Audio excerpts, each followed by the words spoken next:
The War That Saved My Life, Chapter 9. Another thing Miss Smith did was exchange her old radio batteries for charged ones. Some folks in our lane had radios, so I knew about them, but as usual, not close up. Miss Smith's sat in the main room on a glossy wood cabinet. As soon as we got home Saturday night, she put the new batteries in and started it up. Voices came out, talking. Miss Smith sighed. "I wanted music," she said. She reached up and switched it off. "I suppose we'll have to hear all about the war eventually." She yawned and sat without moving. I thought of the food we'd bought. Apples, meat. I stood up. "Want me to make some tea, miss?" I asked by way of suggestion. "Cut some bread and dripping?" She frowned. "Of course not." I sat back down disappointed. I was hungry again. But then we'd already eaten twice that day, if you count the bread we swiped in the morning. "It's nearly time for supper," Miss Smith said. She gave me a sort of smile, although, like Ma'am's smiles, it didn't make her look happy. "I'll make supper. It's my job to take care of you." Right. But then she got up, and she did make supper. A huge supper. Ham, boiled potatoes, little round green things called peas that came out of a can. Tomatoes like the one Jamie swiped, only cut in thick slices. Bread with butter. So many different colors and shapes and smells. The peas rolled around in my mouth until I bit them and they squished. Supper was like a miracle, it was. All that food all at once. And yet Jamie, worn out and cross, refused to touch anything except ham. I wanted to smack him. Hot food and meat. Miss Smith might not want us, but she was feeding us fine. Not to mention, I had a shoe. That meant she didn't mind if I went outside. "Leave him," Miss Smith said tiredly, when I started to tell Jamie off. To Jamie, she said, "You can't have second helpings of anything until you've taken one bite of everything on your plate." There had been pieces of cloth on the table, folded under the forks. Before she started eating, Miss Smith had put hers on her lap, so we had too. Now Jamie took his cloth and used it to cover his head. "I want ham," he said through the cloth. "You may have more ham after you've tried a bite of everything," Miss Smith said. "You're allowed to dislike food, but not before you've tasted it. And get that napkin off your head." Jamie hurled his plate against the wall. It shattered. Miss Smith screamed. I tackled Jamie. I grabbed a piece of tomato off the floor and mashed it between his lips. He spat it at me. "Eat it!" I roared. I grabbed peas and shoved those down his gullet. He choked and gagged. Miss Smith yanked me loose. "Ada," she said, "Ada, stop it. You'll hurt him."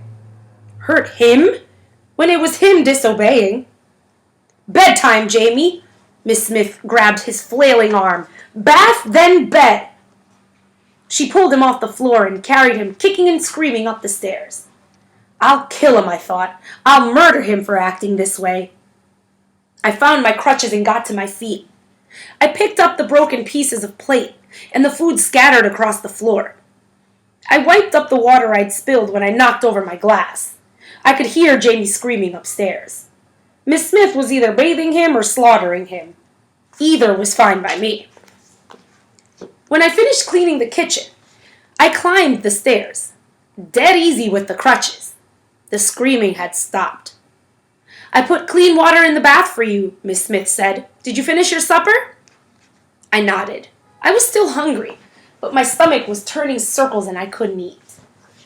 There was hot water, soap, a towel. I already felt clean, but the water was soothing. Afterward, I put on new clothes called pajamas that were supposed to be just to sleep in. Tops and bottoms, both blue. The fabric was so soft that for a moment I held it against my face. It was all soft, this place. Soft and good and frightening. At home, I knew who I was. When I went into the bedroom, Jamie was curled into a little ball, snoring, and Miss Smith was dozing in the chair beside the bed. She's not a nice person, I reminded myself, and went to sleep. In the middle of the night, I jumped awake, the way I did when Ma'am brought home guests. I sat up and clutched the blankets to me. My breath came in ragged gasps. Miss Smith said, "It's all right, Ada. You're all right." I turned. She was still sitting in the chair beside Jamie. Moonlight came through the window. Miss Smith's face was in shadow. My heart hammered. My head whirled. "You're all right," Miss Smith repeated. "Did you have a nightmare?" Did I? I didn't know. Jamie lay beside me, his mouth slightly open, his breathing soft and regular. "Were there bombs?" I asked. She shook her head. "No, I didn't hear anything, but I woke up too." She held her wrist up to a patch of moonlight. "It's gone 3 o'clock. I didn't mean to fall asleep here. I've slept in this chair most of the night." Somehow, I could hear her smiling. "I haven't slept well for a long time. Since Becky died, I don't sleep well." I asked, "When did she die?" Miss Smith cleared her throat. 3 years ago. 3 years ago next Tuesday." She hadn't slept well for 3 years? "It's part of why I didn't want to take you," she continued. "It's nothing to do with you. I'm always so much worse in the fall. And then the days get so short and, well, I'm never very good in the winter either. Never was, not even when I was your age. I hate the darkness and cold." I nodded. I hated them too. In winter, chilblains covered my hands and feet, and they itched and burned like crazy. I asked, "Was Becky your kid?" "My kid?" Miss Smith gave a bark of harsh laughter. "No, she was my friend, my best friend. We were at university together. This was her house, and she left it to me." "And butter," I said, remembering. "She gave me butter long before she died. She wanted me to like horses the way she did. It didn't take." "What killed her?" I asked. "Pneumonia. That's a sickness in the lungs." I nodded. Talking to Miss Smith had helped my panic subside. I unclenched my hands from the blankets and lay back down. "You could sleep here," I said to Miss Smith. Jamie was in the middle of the bed, so there was room on her side. She shook her head. "No, well, maybe. Just this once." She slid in beside Jamie and pulled the blankets over herself. I pulled my end over myself, feeling again the unexpected softness, the warmth. The next thing I knew, the room was full of light. The sound of church bells was coming through the open windows, and Miss Smith was saying, "Oh, Jamie, you wet the bed." He never did at home. I remembered the surly salesman who'd complained about his evacuee's bedwetting, and I gave Jamie such a glare that he burst into tears. "No matter," Miss Smith said, though she looked annoyed. "It'll all wash. Monday we'll buy a rubber sheet in case it happens again." She was all the time having to buy stuff. I said, mostly to ease my worry, "Of course, you're rich."